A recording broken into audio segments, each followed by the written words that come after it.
नमस्कार, बिहार तक देख रहे हैं आप और इस वक्त हम मौजूद हैं बिहार शरीफ में और मैं हूं रोहित कुमार सिंह। दरअसल हम पिछले 4 दिनों से ही बिहार शरीफ में मौजूद हैं और सवाल खड़ा होता है कि आखिर इस शहर में ऐसा क्या हुआ जो अचानक से आम लोग इस शहर के वो अपने घरों में सिमट कर रह गए हैं और इस शहर में चारों तरफ आप जिधर भी नज़र घुमाइए आपको केवल प्रशासन के लोग, पुलिस, पैरामिलिट्री फोर्स के जवान ही नजर आएंगे। तो इन सब की शुरुआत दरअसल शुक्रवार को हुई जब रामनवमी की शोभा यात्रा इस शहर के एक इलाके से यानी कि गगन दीवान इलाके से गुजर रही थी। उस सड़क मार्ग पर एक 50 मीटर का एक दायरा है जो जिसे अति संवेदनशील माना जाता है। पहले भी वहां पर दो समुदायों के बीच में हिंसा झड़प हो चुकी है पिछले कुछ सालों में, लेकिन पिछले बार ऐसा कुछ नहीं हुआ क्योंकि जो जानकारी है उसके मुताबिक पिछले साल पुलिस की अच्छी खासी बंदोबस्ती उस सड़क मार्ग पर थी, लेकिन इस बार कहीं न कहीं कुछ चूक, कोई लापरवाही जरूर हुई जिसके कारण दो समुदाय के लोगों के बीच में पहले तो शोभा यात्रा के दौरान कहासुनी होती है और उसके बाद बवाल इतना बढ़ जाता है कि फिर दो समुदायों के लोग आपस में भिड़ जाते हैं, एक दूसरे पर पत्थरबाजी होती है, पुलिस और प्रशासन के लोग मौके को संभालने के लिए पहुंचते हैं और फिर गोलियां भी उन्हें चलानी पड़ती है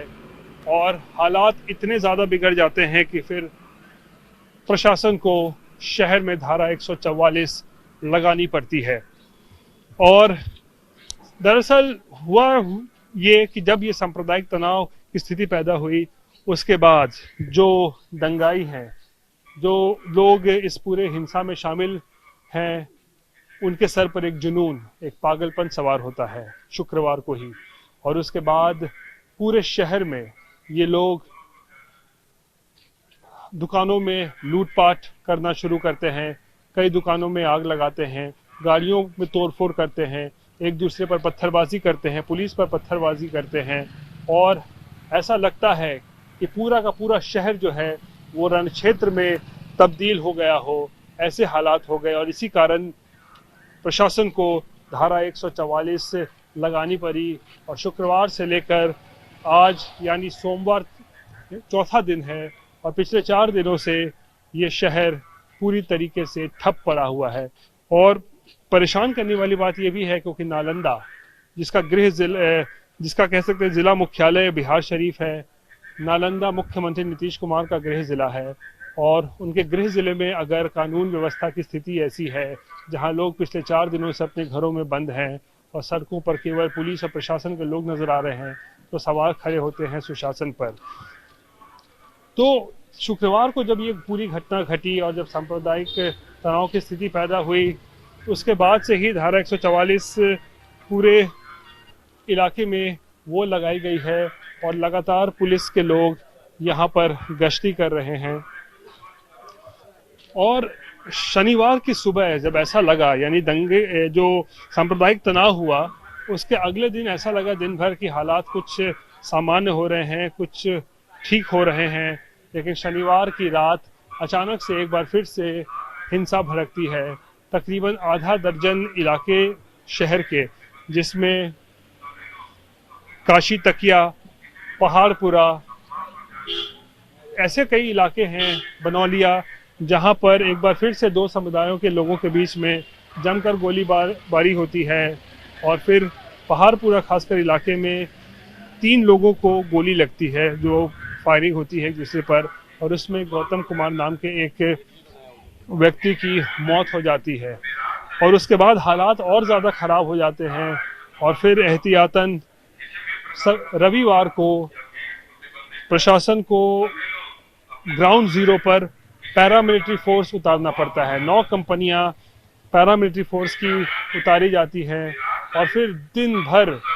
संवेदनशील इलाकों में पुलिस की पेट्रोलिंग हो रही है, फ्लैग मार्च किया जाता है और जिसका असर भी देखने को मिला कि रविवार की शाम या फिर ये कहें रविवार को पूरे दिन और पूरे शाम और रात भी हिंसा की कोई खबर सामने नहीं आती है, जिसके बाद ऐसा लगता है कि हालात अब धीरे धीरे सामान्य हो रहे हैं। लेकिन अभी भी बिहार शरीफ में धारा 144 लागू है। पिछले 4 दिनों से तमाम स्कूल कॉलेजेस वो बंद हैं। इंटरनेट की सेवाएं पिछले 4 दिनों से पूरी तरीके से ठप है, जिससे कि आम जनजीवन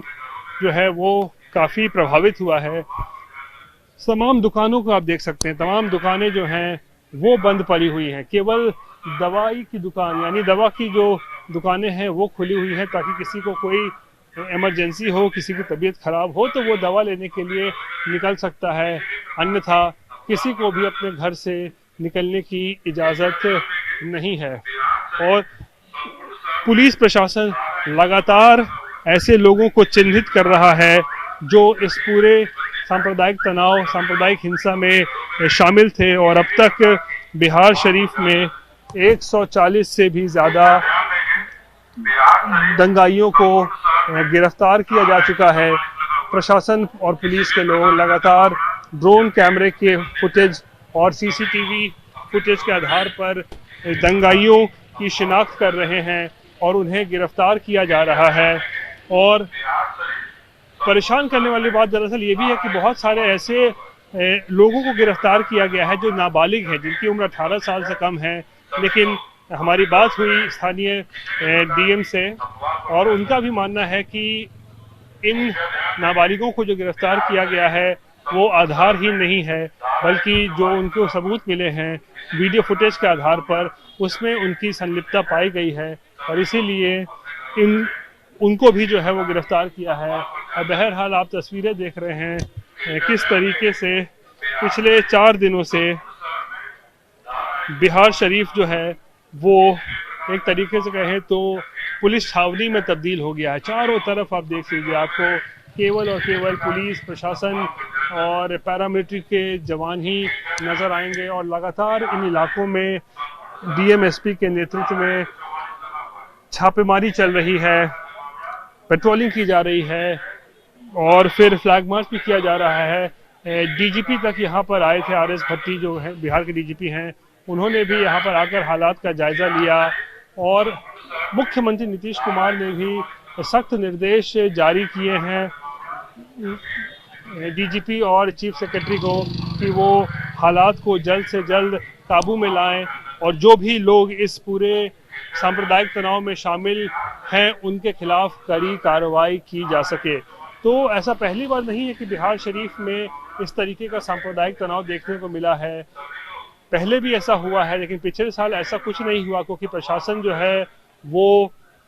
सतर्क था। तमाम जो जिस इलाके में ये घटना घटी है उसके दोनों तरफ जो घर हैं, प्रशासन पुलिस के लोग उन घरों पर पिछले साल मौजूद थे, जिसके कारण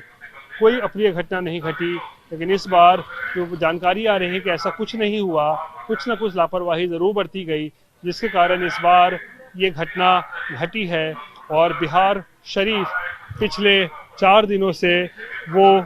बंद पड़ा हुआ है। और कोशिश यहाँ पर ये की जा रही है कि जल्द से जल्द हालात सामान्य हो ताकि धारा 144 हटाई जाए और फिर स्थितियाँ सामान्य होने के बाद लोग अपने सामान्य जीवन को जी सके, अपने घरों के बाहर निकलें। कैमरा पर्सन नदीम आलम के साथ रोहित सिंह, बिहार शरीफ, बिहार तक।